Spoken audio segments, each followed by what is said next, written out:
Hey everyone, and Tony here with another video. I just got a product in probably 10 minutes ago. I opened up the box and was very surprised to see the new XG14 here by JR. Obviously, as we know, it's now running DMSS. For you guys that don't know, JR kind of they started, I'd say, last year, but they kind of went out and did their own way of 2.4 gigahertz. Before, as you guys may have known, they were using DSM2 and DSMX, which was what Spectrum uses. But like I said, I believe they launched this last year, and they now went to their own DMSS. It's not compatible with DSMX or DSM2. Like I said, it's its own system, and I'm actually very proud they did that.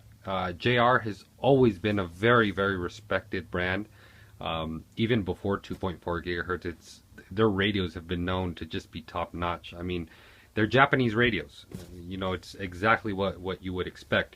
A lot of people say, oh, well, they're super expensive and they're super this or super that. Well, yeah, you are paying more money, but the craftsmanship behind these are just incredible. Not to mention, you know, just the quality behind it. You know, so much for the craftsmanship and all that. That can go a long ways, but to know that your model is going to go out, fly, and come back every day, and you're not going to have to worry about the communication between your transmitter and your receiver is just a great thing to know.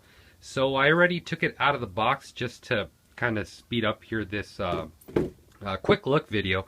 Not really a review since I do not know much about it. Obviously, I haven't used it yet. But here's the box, beautiful box. Let's set that aside.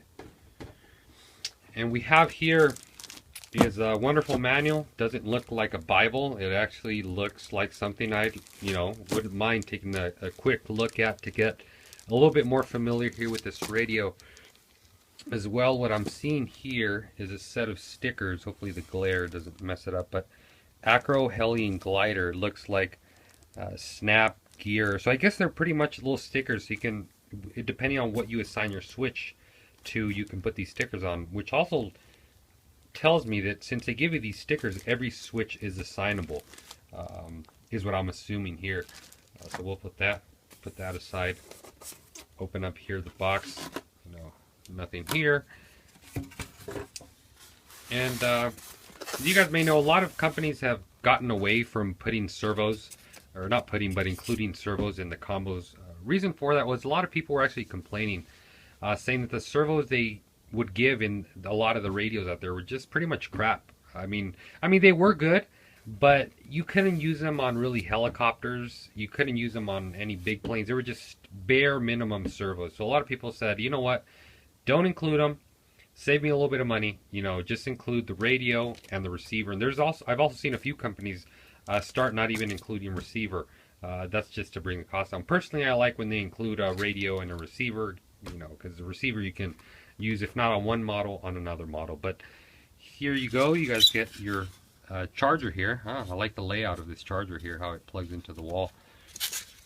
We have a DMSS here. It's a DMSS 731BX. This receiver is also XBus compatible. I'll probably get a little bit more into detail on that on a separate video, but the XBus is very similar to Futaba's S-Bus in that one wire can control multiple servos. Like I said, I won't go into depth on that. And a lot of you guys might think this side controller here is an actual receiver. But I mean, yeah, what it is, it's a telemetry transmitter. So what this is going to do is going to transmit telemetry back to the radio itself. I'm pretty sure you can actually fly without that. I'm pretty sure you can disconnect it if you don't want to use telemetry, but don't get it confused. The receiver is what I'm actually holding in my hand, and the two antennas, the little thing dangling here, is just a telemetry module to transmit telemetry back to the radio. So don't get it confused, guys. Like I said, JR has gone their own way and separated from Spectrum, because a lot of people want to compare them now, but it's going to get a little getting used to, but we will get used to it here in the near future.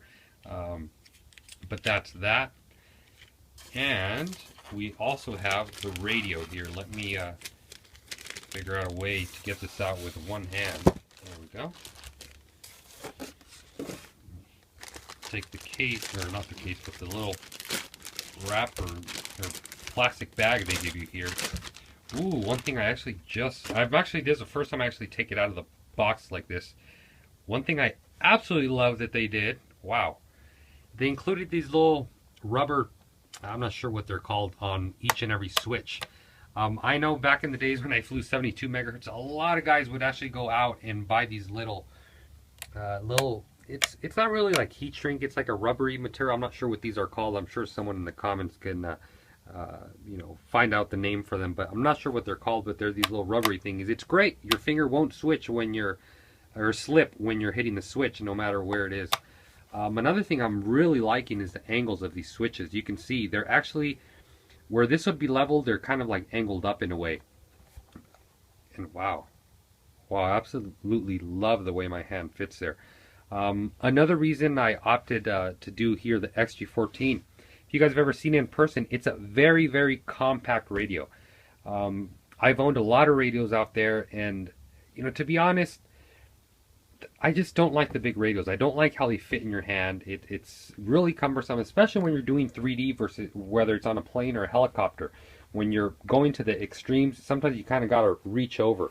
This radio, I mean, I absolutely do not have to reach over. Another thing I want to mention is the gimbals. The gimbals on this thing are absolutely amazing.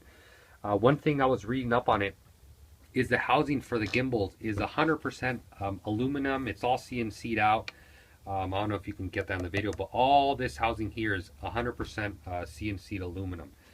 Another thing you're going to notice here on the radio, when I tilt it forward, a lot of you guys may see that and say, hey, the gimbals are crooked. Well, no, the gimbals are not crooked. What they did, they actually offset them slightly. Obviously, this one to the right and this one to the left, just so it fits in your hand a little bit better. But I'm really digging the switch. The spacing on the switches is beautiful. I mean, I have absolutely nothing to complain about here. It's great. I mean, I really can't wait to fly this radio. Oh, also like these sliders here on the. Oh wow, really smooth. Not knobs here, but the little side sliders. They're really smooth. They're not too ratchety. They're actually perfect. The throttle on this radio is smooth as well, so you don't have to worry about that. Yeah, the gimbals are just butter smooth right out of the box. No complaints on that. Another thing I want to show you guys. Everybody knows that typically when we buy a radio, we always end up putting either a LiPo or a lithium phosphate. Well, first of all, a lot of radios will handle the LiPo, but you actually end up doing a little bit more damage than good. I know a lot of people say, well, I've had my LiPo in there for 2 years. Yeah, but the internal regulator, your excess current turns into heat. Heat turns into electronics wearing out prematurely, and so on and so forth. I'm sure you guys get the flow. So here, what JR has done, let me quickly open it up, is they've included here a Lifey pack. It's a 1400 6.4. I wonder how they got the 6.4 out of it. But anyways, it is a Lifey pack. Very compact battery. I'll put the cover on a little bit later since I kind of only got one hand here. But quickly here, going to turn on the radio. Menu. I'm still getting used to it, guys, so excuse me on that. The menu here. It's if you're familiar with Spectrum, you know, you won't have any issues transferring over. Wow, I like the balance on there. Okay, but like I said here, a very basic menu. I will get used to the radio a little bit more so I can do more in depth and maybe even answer any questions that you guys might have. But this is a 14 channel radio. I like to call it a true 14 channel radio, not you have to do S-Bus or all that stuff on the side to make it compatible. But it's a true 14 channel radio. It's I mean, wow, I really am digging the way it feels in my hand. Very comfortable, very compact radio. You know, wow, I really think I'm gonna love this radio. But I think that's it for me talking, guys. I think you guys have kind of heard enough of what I had to say on this radio. If you have any questions or comments, please leave them in the comment box below. As always, guys, thank you for watching. Until next time.